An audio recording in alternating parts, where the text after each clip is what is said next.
Hi guys, welcome back once again to your channel and basically today we are going to continue our chapter 4. Basically आपका chapter 4 है your reproductive health, right. तो हम हमारा chapter का last topic आज cover करेंगे because this last topic is important, right. तो आज दो चीज़ें हम लोग डिस्कस करने वाले हैं। पहला है medical transmission of pregnancy, that is your MTP, and the second one is sexually transmitted diseases, that is your STDs. Clear? So let's begin with today's video. So सबसे पहला जो टॉपिक है वो है हमारे पास कि ये बेसिकली आपका medical transmission of pregnancy, that is your MTP क्या होता है। तो सबको पता है that MTP is basically termination of your foetus, right. Termination का मतलब क्या होता है कि उस चीज़ को हटा देना। तो termination here stands for removal. तो अगर मैं ये कहूँ कि आप फीमेल है कोई जिसको आप जो है pregnant but she don't want to conceive a baby right now, so she can remove, right.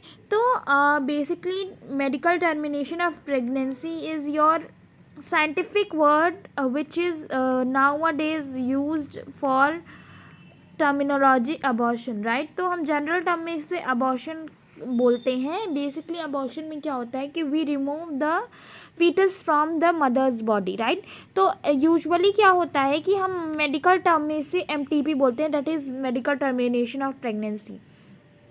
Basically क्या हुआ कि इस MTP को जब भी यूज़ किया गया, MTP को यूज़ किया गया था इन पॉजिटिव सेंस, ठीक है। पॉजिटिव सेंस यूज़ किया गया था कि दो कंडीशंस के लिए इस MTP को बनाया गया। तो दो केसेस जो थे उनमें से एक पहला केस जो है वो ये डिसाइड करता है पहले केस में क्या है और दूसरे केस में क्या है, हम ये चीज़ डिस्कस करेंगे।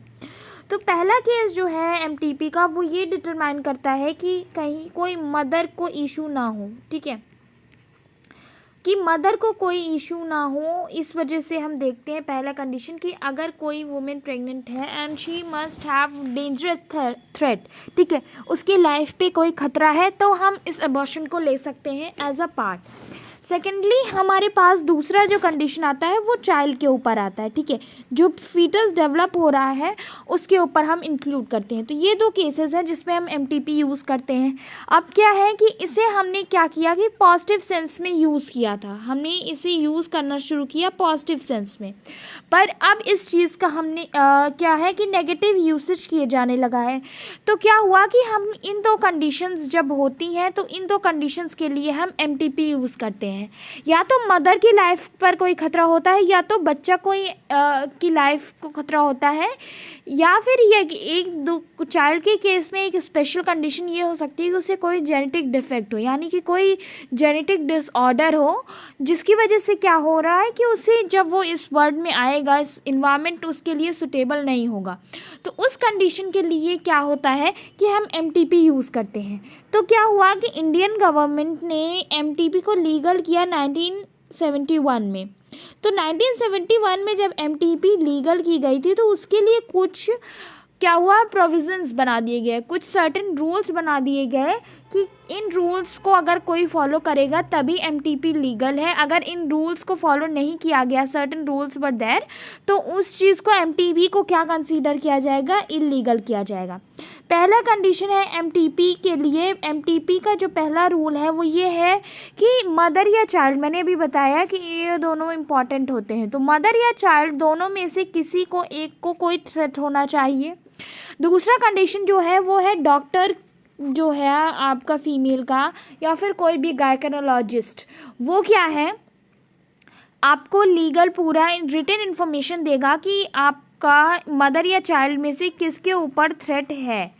इन दोनों में से जिसके भी ऊपर थ्रेट होगा वो चीज़ डॉक्टर को पूरी लिखनी पड़ेगी, मदर की पूरी हिस्ट्री, वुमेन की पूरी हिस्ट्री होनी चाहिए मेडिकल, और उस क्या इशू है कि उसे क्या मेडिसिन से नहीं क्योर किया जा सकता है, ये सारी चीज़ें डॉक्टर को पूरा लिखकर एक प्रॉपर डॉक्यूमेंट बनाकर मेडिकल हिस्ट्री बनानी पड़ेगी फीमेल की। देन वो फीमेल जब उस मेडिकल हिस्ट्री को देखेगा डॉक्टर, जो कि MTP करने के लिए जिसके पास बेसिकली वुमेन जाएगी, then that MTP will be considered as legal. अगर ये सारी चीज़ें नहीं हुई हैं तो उस MTP को इलीगल समझा जाएगा। राइट। तो इस चीज़ के लिए बेसिकली नेगेटिव क्या यूज़ होने लगा है एमटीपी का, कि आपको पता है now even we are in 21st century, तो इस सेंचुरी में होने के बाद भी हमारे क्या है कि कहीं ना कहीं आज भी रूरल एरियाज़ में बॉय बर्थ की डिमांड ज़्यादा है, ठीक है।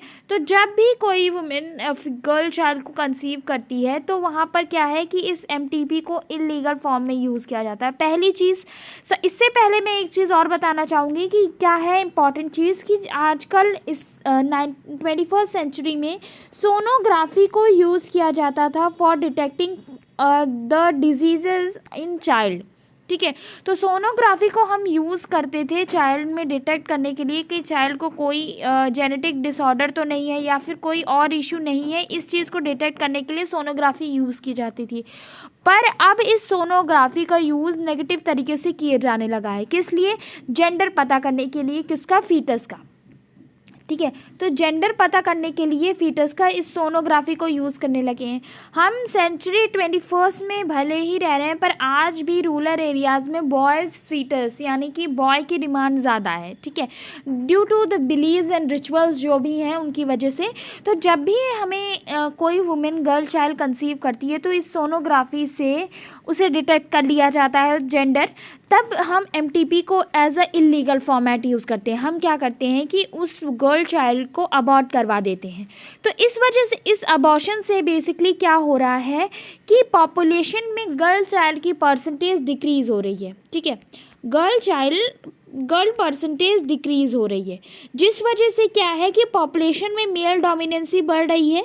तो जब मेल डोमिनेंसी बढ़ेगी, मेल डोमिनेंसी इंक्रीज़ होने पर क्या होगा, आगे हमारा जब फीमेल कम हो जाएंगी तो हमारी क्या है किसी स्पीशीज़ को बढ़ाने के लिए बहुत प्रॉब्लम्स आएंगे, क्योंकि जब फीमेल्स कम होंगी तो वहाँ पर मेल्स को basically as a statue act करेंगी, क्योंकि फीमेल्स जब तक नहीं होंगी तब तक किसी भी स्पेसिफिक स्पीशीज़ को बढ़ाया नहीं जा सकता, ठीक है। तो इसलिए इसे इलीगल फॉर्मेट में यूज़ किया जाने लगा। तो इसलिए क्या किया गवर्नमेंट ऑफ इंडिया ने, जब एमटीपी को लीगल किया 1971 में, तो उसने सर्टेन रूल्स बना दिए। उन्होंने कहा कि आपको ये रूल्स को कहीं ना कहीं कंप्लीट करना पड़ेगा, तभी आप क्या है कि एमटीपी को लीगल फॉर्मेट में कर सकते हैं।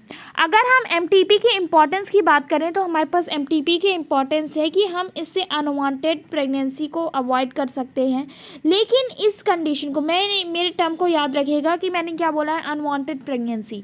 इसके लिए गवर्नमेंट ने बता दिया है एक सर्टेन रूल। क्या रूल बना दिया है मैं बता रही हूँ आपको, कि 4 to 6 वीक्स के अंदर अगर कोई वुमेन अबॉर्शन के लिए जाती है तो वो लीगल माना जाएगा, ठीक है, लीगल माना जाएगा। अगर 4 to 6 वीक से ज़्यादा टाइम हो जाता है और फिर भी कोई वुमेन या डॉक्टर एमटीपी यानी कि अबॉर्शन करता है तो वो इलीगल कैटेगरी में आएगा।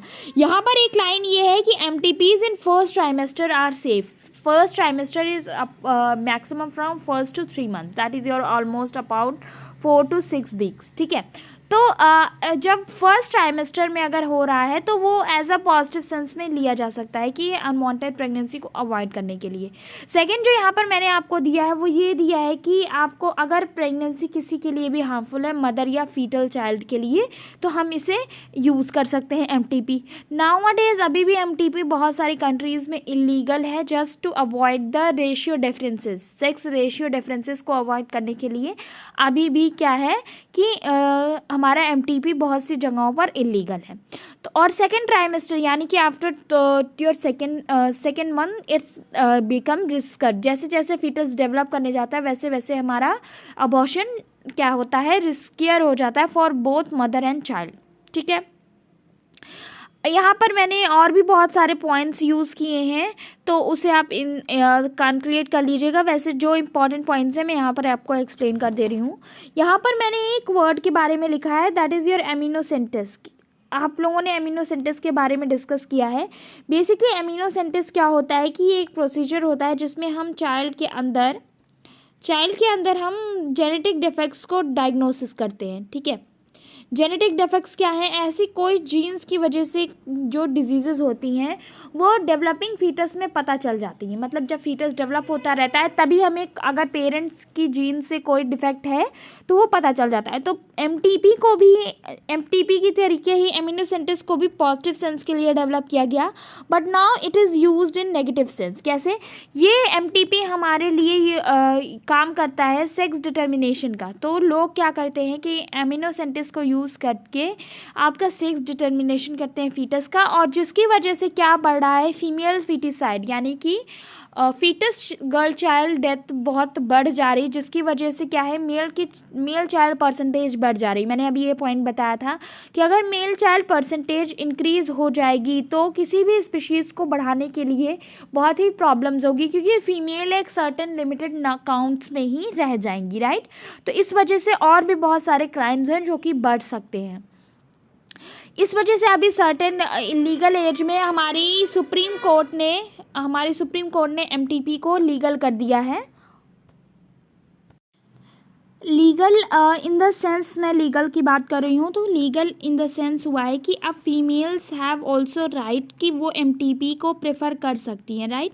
क्योंकि पहली फैमिलीज़ को अडॉप्शन दिया गया था इस चीज़ का कि कोई भी फैमिली है, कोई फीमेल अकेले एमटीपी के बारे में डिस्कशन नहीं कर सकती है। लेकिन अब गवर्नमेंट ने क्या किया, सुप्रीम कोर्ट ने एमटीपी को फीमेल राइट भी कंसीडर किया है, ठीक है। अब हम बढ़ते हैं हमारे नेक्स्ट टॉपिक की वजह से तरफ, बेसिकली जो कि है sexually transmitted disease, another important topic. Sexually transmitted diseases क्या होती हैं? बेसिकली एसटीडीज़ के बारे में हम लोग को बहुत नॉलेज तो नहीं है, अभी भी बहुत सी ऐसी परसेंटेज है जिसे एसटीडी के बारे में नहीं पता है। तो एसटीडी, बेसिकली एसटीडी होते हैं सेक्सुअली ट्रांसमिटेड डिजीज़। यहाँ पर आपको नाम से कुछ ना कुछ आइडिया मिल गया होगा कि सेक्सुअली ट्रांसमिटेड डिजीज़ेस क्या होती हैं। बेसिकली सेक्सुअली ट्रांसमिटेड डिजीज़ वो डिजीज़ेस होती हैं जो कि सेक्सुअल कॉन्टैक्ट से फैलती हैं, ठीक है। तो यहाँ पर जो पॉइंट सबसे इंपॉर्टेंट दिया है, which are transmitted through sexual activities और इंटरकोर्स इज कॉल्ड एसटीडी, ठीक है। तो इसको बहुत सारे नेम से जाना जाता है, जैसे वर्नियल डिजीजेस, वीडी भी जाना जाता है, रिप्रोडक्टिव ट्रैक्ट इन्फेक्शन इसे भी जाना जाता है। एग्जाम्पल्स आप याद कर सकते हो उनके, क्योंकि जनरल एग्जाम्पल्स बहुत इजी हैं एंड आपने जनरली यूज़ किए होंगे ये टर्म्स अपनी लाइफ में कहीं ना कहीं ज़रूर। तो इस सेंस में अगर मैं आपको एक दो एग्जाम्पल्स बताऊं, तो पहला एग्जाम्पल होता है आपका एड्स का, ठीक है। AIDS is also your basically sexually transmitted disease. अब एड्स के बाद आपने एक और डिजीज़ का नाम सुना होगा, हेपेटाइटिस बी, ठीक है। हेपेटाइटिस बी भी आपका सेक्सुअली इन कॉन्टैक्ट से बेसिकली फैलता है, ठीक है। और जो है वो जेनाइटल वार्ड्स होता है। जेनाइटल वार्ड्स क्या होता है? जेनाइटल एरिया आपको पता है कि आपके रिप्रोडक्टिव ट्रैक्ट एरिया को बोला जाता है। तो ये सारे एग्जांपल्स हैं जो आपको एक दो एग्जांपल्स अपने दिमाग में रखने होंगे। तो बेसिकली एसटीडीज़ क्या है कि ये ऐसी डिजीज़ेस हैं जो कि सेक्सुअली कॉन्टैक्ट से फैलती हैं। तो बेसिकली इसका कॉज क्या है? हमें जनरली पता है कि एड्स जो है हमें पता है किससे फैलता है, HIV वायरस से। तो सिर्फ एड्स ही नहीं, right, not only AIDS, apart from AIDS बहुत सारी ऐसी सेक्सुअली ट्रांसमिटेड डिजीज़ेज हैं जो कि HIV वायरस से फैलती हैं मैक्सिमम ऑफ द केसेस में, ठीक है। अब हेपेटाइटिस बी है, ये भी HIV वायरस है जिसकी वजह से होता है। एड्स आपका HIV वायरस से होता ही है। आपका जेनाइटल वार्ड्स का भी कहीं ना कहीं एसोसिएशन होता है HIV से। तो HIV is basically your common cause of sexually transmitted diseases, ठीक है। यहाँ पर मैंने एक पॉइंट और दिया है कि hepatitis B and HIV can also be transmitted by sharing injections, surgical improvements with the infected person, transmission of infected birds, transmission from mother to foetus, etcetera etcetera. Basically यहाँ पे मैंने आपको कॉजेज़ बताए हैं, एक एक पॉइंट करके हम सारे पॉइंट्स डिस्कस करेंगे कि किन से फैल सकता है। तो ये जो वायरसेस होते हैं ये फैल सकते हैं आप जब हॉस्पिटल्स में अगर इन्फेक्शियस इक्विपमेंट्स यूज़ किए जा रहे हैं, मतलब अगर कोई इक्विपमेंट है वो इन्फेक्टेड पर्सन से यूज़ किया गया है या फिर किसी भी पर्सन से। अब तो ये आपके नॉर्म बन चुका है, एक लॉ बन चुका है कि इस चीज़ का कि बेसिकली अगर कोई भी इक्विपमेंट एक बार यूज़ किया जा रहा है, ठीक है, एक बार अगर वन टाइम यूसेज वाले इक्विपमेंट्स होते हैं, या तो आप उन्हें यूज़ करो या फिर आपको यूज़ करना होता है एक टाइम में आप एक इक्विपमेंट यूज़ करते हो और देन उसे स्टरलाइज किया जाता है, जिससे कि जो भी माइक्रोब्स वायरसेस हैं वो क्या हो सकें, रिमूव हो सकें उस इक्विपमेंट से। तो इसी तरीके से जो भी इंजेक्शन हमें आजकल यूज़ किए जाते हैं syringes, they are one time syringe. तो आप अगर कहीं पे भी हॉस्पिटल में जा रहे हो और आप देख रहे हो कि एक ही सिरिंज यूज़ की जा रही हो, तो you can raise your voice against that case, right, क्योंकि वन टाइम यूसेज वाले ही इक्विपमेंट्स आजकल हॉस्पिटल्स में प्रोवाइड किए जाते हैं।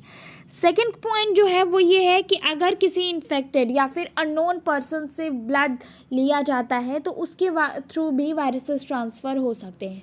तो इन दैट केस क्या होता है कि आपका पूरी मेडिकल हिस्ट्री उस पेशेंट की चेक की जाती है जो कि क्या है, ब्लड दे रहा है, राइट। तो बट बहुत से केसेस में इसे इग्नोर किया जाता है, जो कि बिल्कुल भी सेफ नहीं है किस पर्सन के लिए जिसके लिए वो ब्लड लिया जा रहा है या फिर जो भी पर्सन वो ब्लड यूज़ करेगा। जो सेकेंड और लास्ट इम्पॉर्टेंट पॉइंट है वो ये है कि मदर से फीटस में भी ट्रांसफ़र हो सकता है। तो इस केस में भी मदर का time to time regular interval पर चेकअप होता रहता है, जिससे ये पता चलता है कि उसके HIV से रिलेटेड कोई इशू उस मदर के अंदर है या नहीं है। Before women conceives she should get a medical checkup of HIV viruses and AIDS, right. तो except for hepatitis B, genital herpes and HIV infections, इन सारी डिजीज़ को अगर हम छोड़ दें तो STDs के जो भी अदर डिजीज़ हैं वो क्योरेबल हैं अगर उन्हें अर्ली स्टेज पर डायग्नोसिस कर लिया जाए।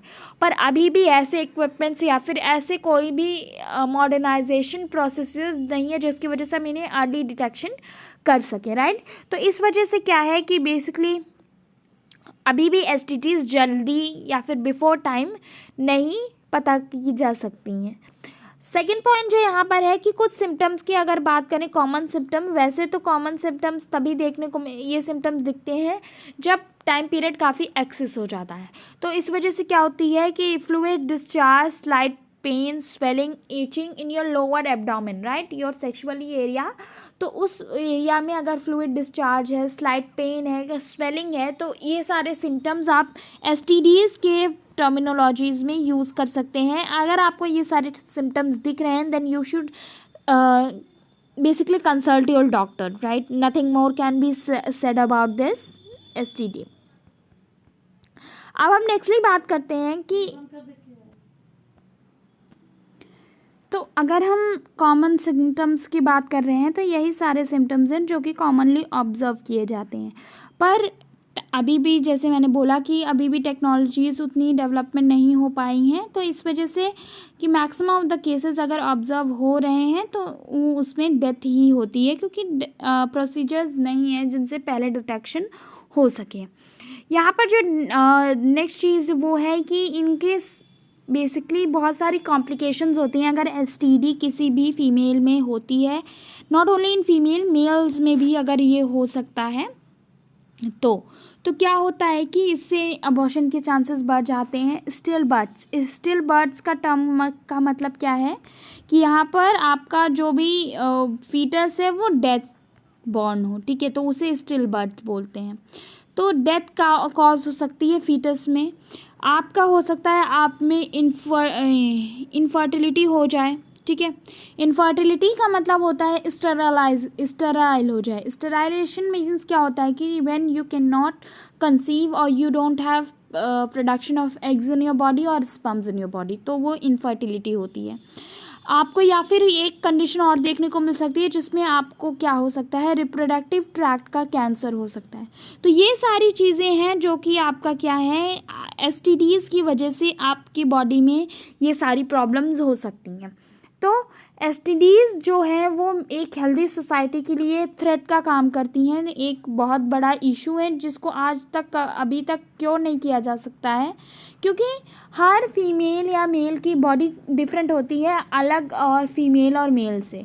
तो इस वजह से मेडिसिन्स में जेनेटिक डिफेक्ट्स की वजह से थोड़ा इश्यू आ रहा है, बट अब धीरे धीरे इसके में भी बहुत सारी मेडिसिन्स हैं जिनके ऊपर रिसर्च कंटिन्यूस लास्ट 20 ईयर्स से चल रहा है, ठीक है। 20 ईयर्स का टाइम पीरियड बिल्कुल भी कम नहीं होता है, एंड आई थिंक कि ये जल्दी ही ये जो मेडिसिन है एसटीडीज़ की वो फुली डेवलप्ड हो जाएंगे, और जिस तरीके से पोलियो को हमारी पूरी वर्ल्ड से रिमूव कर दिया गया, जो कि एक थ्रेट का काम कर रहा था एक सेंचुरी में, उसी तरीके से एसटीडीज़ भी एक टाइम पीरियड बाद पूरी तरीके से रिमूव हो सकती हैं। अभी अगर हम बात कर रहे हैं तो इनके लिए कुछ सर्टेन स्टेप्स हैं, ठीक है, जो कि आप को लेना पड़ेगा अगर आप एसटीडीज़ को अवॉइड करना चाहते हो या फिर एक हेल्दी सोसाइटी डेवलप करना चाहते हो। तो सबसे पहला इंपॉर्टेंट जो पॉइंट इसमें दिया गया है, that you should avoid the sexual relationship with unknown person और मल्टीपल पार्टनर्स।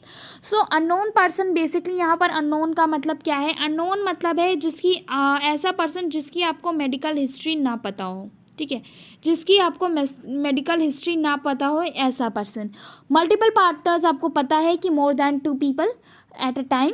तो इनसे क्या होता है कि आपको नहीं पता है अननोन पर्सन जो है आप उसकी मेडिकल हिस्ट्री क्या है, तो मे बी ही और she is somewhere associated with the viruses of STDs, आपको नहीं पता है, हो भी सकता है।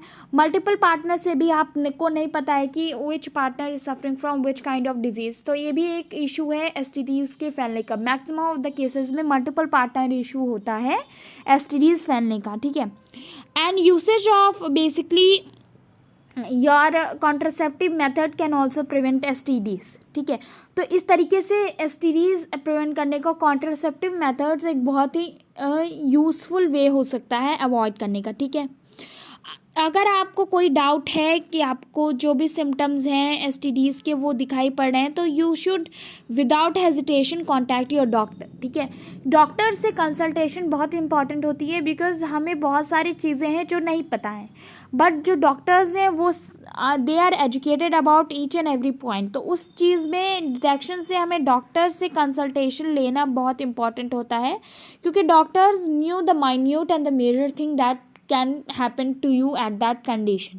तो ये 3 पॉइंट्स हैं, इनमें से पहला और दूसरा पॉइंट बहुत इफेक्टिव हो सकता है, avoiding the relationship with unknown person और multiple partners along with the usage of contraceptive methods, ठीक है। अब हम नेक्स्ट टॉपिक पर बढ़ते हैं, जो कि है इनफर्टिलिटी। अभी मैंने इनफर्टिलिटी की बात की थी। इनफर्टिलिटी बेसिकली क्या होता है कि इनफर्टिलिटी होता है कि हम we have inability to produce child, right, in spite of unprotected cohabitation of sexual relationship। तो इसका मतलब क्या है कि ऐसी बॉडी में कोई कंडीशन बन जाता है जिसमें हम बेसिकली फीटस डेवलपमेंट ना हो पाए बॉडी में। तो इसके लिए क्या है कि reasons could be your physical, congenital diseases, drugs, immunological और इवन साइकोलॉजिकल। तो ये सारे रीजंस हो सकते हैं। इसमें जो सबसे इम्पॉर्टेंट चीज़ आपको दिमाग में रखने के लिए है वो ये है कि that only female partner is not responsible, male and female both are responsible for this condition equally, ठीक है, क्योंकि मेल की बॉडी से ही एसोसिएशन होता है फीमेल की बॉडी का। तो इस वजह से mail and female both have 50% of association in infertility, ठीक है। तो कोई भी फीमेल एंड मेल कपल है तो उसके लिए ये कंडीशन अवॉइड की जा सकती है कि infertility is only due to females hormonal changes of females body, ठीक है। अब हम आगे बढ़ते हैं। यहाँ पे मैंने ये क्या है कि पॉइंट इंक्लूड किया गया है। अब यहाँ पर बहुत सारे ऐसे टेक्नोलॉजीज़ हैं जो कि आज के तरीके में यूज़ किए जा रहे हैं in for the people who are infertile. तो ऐसे पीपल्स ऐसे कंडीशन को अवॉइड करने के लिए कुछ ऐसे प्रोसीजर्स हैं जिनको हम असिस्टेड रिप्रोडक्टिव टेक्नोलॉजीज़ बोलते हैं, आर्ट इन शॉर्ट। तो हम इनफर्टाइल कपल के लिए इन आर्ट प्रोसीजर्स को यूज़ करते हैं, जिनसे हम क्या कर सकते हैं कि उन कपल्स को भी बेसिकली फीटल डेवलपमेंट के साथ they can also have their whole happy family of a child, right. तो इसमें कुछ बेसिकली इम्पॉर्टेंट पॉइंट्स हैं, योर 6 पॉइंट्स और the 6 techniques which are included here. So they are as follows. सबसे पहला है in vitro fertilisation. In vitro fertilisation के बारे में सबने सुना होगा, IVF कंडीशन। तो इन विट्रो फर्टिलाइजेशन में बेसिकली क्या होता है कि इसमें आपका मेल की बॉडी से और फीमेल की बॉडी से गैमीट निकालकर बाहर यानी कि एक्सटर्नल इन्वायरमेंट में उनको फर्टिलाइज करवाया जाता है, ठीक है। और जब उन्हें एक्सटर्नल इन्वायरमेंट में लेबोरेटरी में फर्टिलाइज करवाया जाता है तो वहाँ पर जाइगोट बनता है। तो जब जाइगोट बनता है तो जाइगोट को फर्टिलाइज्ड कंडीशन में, यानी कि ऐसी कंडीशन में रखा जाता है जहाँ उसे प्रॉपर न्यूट्रिशन मिल सके और उसका डेवलपमेंट हो सके। तो सर्टेन टाइम के लिए उसे बॉडी से बाहर रखा जाता है और उसके बाद उसे फीमेल की बॉडी में यानी यूट्रस में इम्प्लांट कर दिया जाता है। तो बेसिकली आईवीएफ की टेक्नोलॉजी क्या है कि हमारी मेल की बॉडी से गैमेट लिया जाता है, मेल से आपका गैमेट लिया जाता है, फीमेल से गैमेट लिया जाता है। इन दोनों गैमेट्स को बाहरी कंडीशन में फ्यूज़ करवाया जाता है यानी फर्टिलाइज करवाया जाता है। इस फर्टिलाइजेशन के प्रोसेस से आपका क्या बनता है, बाहर आपका फीमेल की बॉडी के बाहर ही जाइगोट बनता है। फिर जाइगोट को कुछ टाइम के लिए बॉडी से बाहर रखा जाता है और उसके बाद उस जाइगोट को फीमेल की बॉडी में यूट्रस में ट्रांसफ़र कर दिया जाता है। जैसे ही जाइगोट यूट्रस में पहुंचता है तो वहाँ पर क्या होता है, वो इम्प्लांट कर जाता है। एक कंडीशन जो यहाँ पर दी होती है वो ये है कि ये जो ट्रांसफ़र का प्रोसीजर है वो उस टाइम पर होना चाहिए जिस टाइम पर आपका यूट्रस पूरी तरीके से प्रिपेयर होता है बिफोर योर मेंस्ट्रुअल साइकिल। ठीक है, तो ये प्रोसीजर है आईवीएफ का। अब हम बढ़ते हैं दूसरी तरफ, that is zygote intrafallopian transfer, that is your ZIFT. तो इसमें क्या होता है कि जो ज़ाइगोट होता है आपका अर्लियो एम्ब्रायो स्टेज, अर्लियो एम्ब्रायो स्टेज क्या है कि 8 ब्लास्टोमर कंडीशन में क्या होता है कि 8 ब्लास्टोमर कंडीशन से पहले ही उसे फेलोपियन ट्यूब में ट्रांसफ़र कर दिया जाता है। तो वहाँ से वो फेलोपियन ट्यूब से ट्रांसफ़र होकर अपने आप आता है यूट्रस में और देन वहाँ पर वो इम्प्लांट करता है। मतलब कि यहाँ पर जाइगोट इंट्रा फेलोपियन ट्रांसफ़र में क्या हुआ कि जो जाइगोट बना है आपका उसे कहाँ पे ट्रांसफ़र कर दिया जाता है, फेलोपियन ट्यूब में। कहाँ पर ट्रांसफ़र किया जाता है, फेलोपियन ट्यूब में। और फेलोपियन ट्यूब से देन वो ट्रांसफ़र कर कर आपका कहाँ पर पहुँचता है, यूट्रस में पहुँचता है। और देन वहाँ पर यूट्रस में वहाँ उसका क्या होता है, इम्प्लांटेशन होता है। मैं यहाँ पर बता रही हूँ आपको इम्पॉर्टेंट चीज़। सो जाइगोट इंट्राफेलोपियन ट्रांसफ़र में आपको जो इम्पॉर्टेंट चीज़ रखनी है याद, वो ये है कि यहाँ पर आपका इम्प्लांटेशन खुद से हो रहा है। क्या हो रहा है, इम्प्लांटेशन जो हो रहा है वो खुद से हो रहा है। ठीक है, सेल्फ। और वहीं आपका आईवीएफ में क्या था कि हम डायरेक्ट उसे यूट्रस में डाल रहे थे। तो जाइगोट जब डायरेक्ट यूट्रस में गया तो वहाँ पर वो इम्प्लांट हो गया क्योंकि हमने डायरेक्ट उसे वहाँ पर इम्प्लांट कर दिया है। अब हम बढ़ते हैं हमारे नेक्स्ट की तरफ जो है हमारा इंट्रायूरेटाइन ट्रांसफ़र। ठीक है, इंट्रायूरेटाइन ट्रांसफ़र वो क्या होता है, इंट्रायूरेटाइन ट्रांसफ़र बेसिकली होता है कि जब 8 ब्लास्टोमर की कंडीशन बन जाती है तो हम उसे डायरेक्ट यूट्रस में ट्रांसफ़र कर देते हैं। तो 8 ब्लास्टोमर की कंडीशन जैसे ही बनती है एग में, 8 ब्लास्टोमर कंडीशन आपको पता ही है क्या होती है, 8 ब्लास्टोमर कंडीशन जैसे ही होती है यूट्रस में वैसे ही हम क्या करते हैं, इसे ट्रांसफ़र कर देते हैं कहाँ पर, यूट्रस के अंदर। तो जैसे ही 8 ब्लास्टोमर कंडीशन होती है वहाँ पर उसे यूट्रस में डाल दिया जाता है और वहाँ पर इम्प्लांटेशन हो जाता है। तो इस प्रोसेस को हम कहते हैं इंट्रायूरेटाइन ट्रांसफ़र, क्योंकि हमने यूट्रस में डायरेक्ट उसे डाल दिया है। अब हमारे नेक्स्ट जो चीज़ है वो है इंट्रासाइटोप्लाज्मिक स्पर्म इंजेक्शन। तो क्या होता है कि इसमें क्या होता है कि हम एम्ब्रायो को लेबोरेटरी में बनाते हैं। इसका प्रोसीजर क्या होता है, बेसिकली एक ओवा होता है। ठीक है, यह आपका ओवा है, 1 मिनट। सो आपका ओवा में स्पर्म को डायरेक्टली लेबोरेटरी कंडीशन में लैब्स में इंजेक्ट कर दिया जाता है इस तरीके से। 1 सेकेंड। ठीक है, इस तरीके से इसे डायरेक्टली इंजेक्ट कर दिया जाता है। तो इस कंडीशन में बेसिकली इसे कब किया जाता है, ये कंडीशन तब होती है जब मेल्स में स्पर्म काउंट कम होता है। क्या होता है, स्पर्म काउंट कम होता है। तो इस प्रोसेस को किया जाता है कि लैब के अंदर जाइगोट यानी कि एग में स्पर्म को फ्यूज़ करवा दिया जाता है। तो इस कंडीशन को हम क्या कहते हैं, इंट्रासाइटोप्लाज्मिक स्पर्म इंजेक्शन। इसके बाद आपका जो जाइगोट बनता है उसे डायरेक्ट फैलोपियन ट्यूब में या डाल दिया जाता है या फिर इसको डाल दिया जाता है आपका यूट्रस में। लास्ट आता है आर्टिफिशियल इंसेमिनेशन कंडीशन। ठीक है, सो इंसेमिनेशन कंडीशन जो है ये एक इम्पॉर्टेंट प्रोसीजर है, पर अभी भी इंडिया में इसे लोग ज़्यादा नहीं प्रेफर करते हैं क्योंकि ये महंगा भी है और साथ ही में लोग इसे जेनेटिक भी नहीं मानते हैं। तो इस टेक्निक में क्या होता है कि ये भी क्या है, बेसिकली तब प्रेफर की जाती है जब स्पर्म काउंट कम होता है। किसमें? मेल में। जब स्पर्म काउंट कम होता है तो ये कंडीशन होती है। अब हम इस कंडीशन की अगर बात करें कि बेसिकली इस कंडीशन में क्या होता है कि जो सीमेन होता है उसे कलेक्ट किया जाता है हस्बैंड से या फिर किसी हेल्दी डोनर से, ठीक है, और उसे आर्टिफिशियली फीमेल बॉडी में इंजेक्ट करवाया जाता है। ठीक है, आर्टिफिशियली फीमेल बॉडी में इंजेक्ट कराया जाता है और फिर वो जो भी इसमें स्पर्म होता है वो नेचुरल प्रोसीजर आगे जैसा होता है रिप्रोडक्टिव स्केल का, तो वैसे ही वो इसमें से स्पर्म्स आपका फीमेल के एग से फ्यूज़ करते हैं एंड देन जाइगोट बनाते हैं। आगे का जो भी प्रोसीजर होता है वो होता है।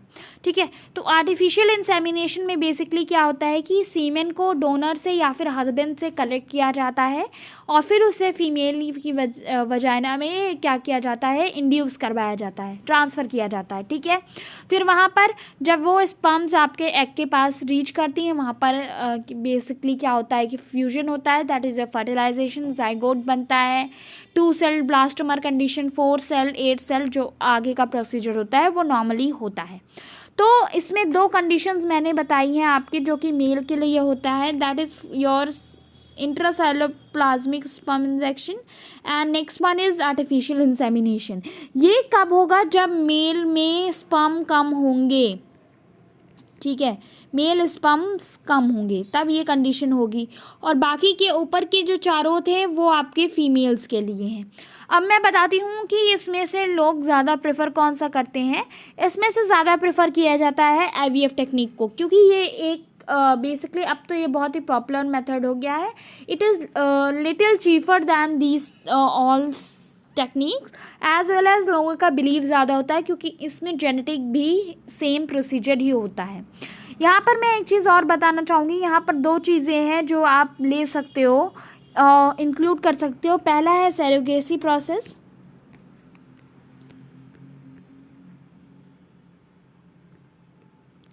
ठीक है,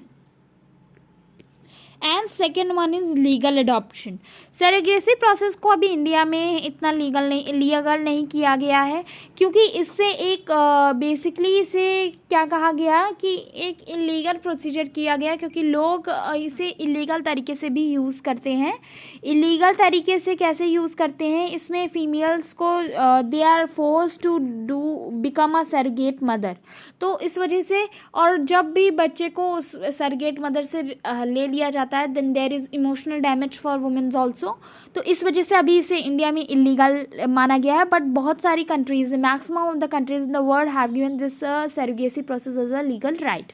रिसेंटली आपने सुना होगा इंटरटेनमेंट इंडस्ट्री की news that Priyanka Chopra has become mother of a girl child via surrogacy. तो surrogacy is legal in cases, but India में अभी ये लीगल नहीं है। लीगल अडॉप्शन भी लोग प्रेफर कर सकते हैं।